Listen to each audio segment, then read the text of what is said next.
Well, I think the broader implications are that you do split a community, that there's external forces beyond the city, across the country that sort of will gather momentum against a local authority that is seen to demonise.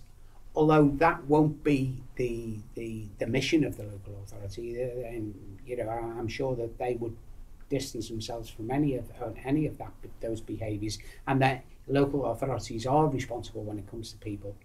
But I think criminalising or fining people. I mean, what we've got to remember here is we're finding people who have got no resources anyway. They're an easy target.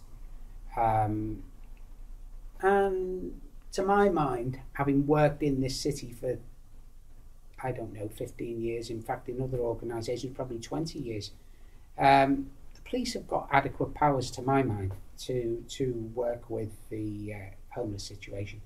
And I want to give the police a pat on the back. They are very good.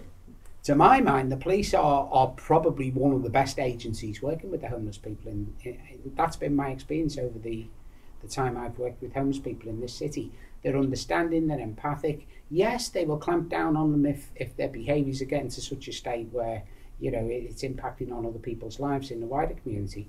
But the police themselves, my experience of them in this city, in this county, are very, very understanding when it comes to working with them. Alternative, the alternative for me is to firstly have a comprehensive review of the existing services. Look at the partner agencies involved. Speak to the partner agencies, not just the people in the city. And I know the consultation does take in the partner agencies, but I do think that we are going to have to go to a place where it'll probably cost money.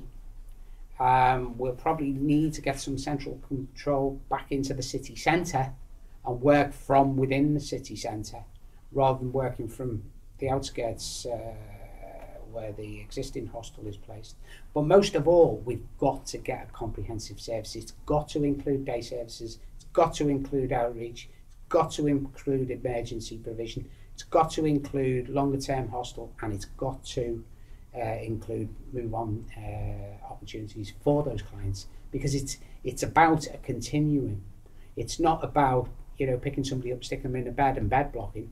It's about picking somebody up, learn to understand what it is that person needs or doesn't need, and moving them through the process of a system stages, and being able to keep people moving for the good of the city, so they're not standing still and the city isn't standing still. I hope common sense prevails at the end of the day. I think it's one of the weaker elements in the PSPO, the rough sleeping.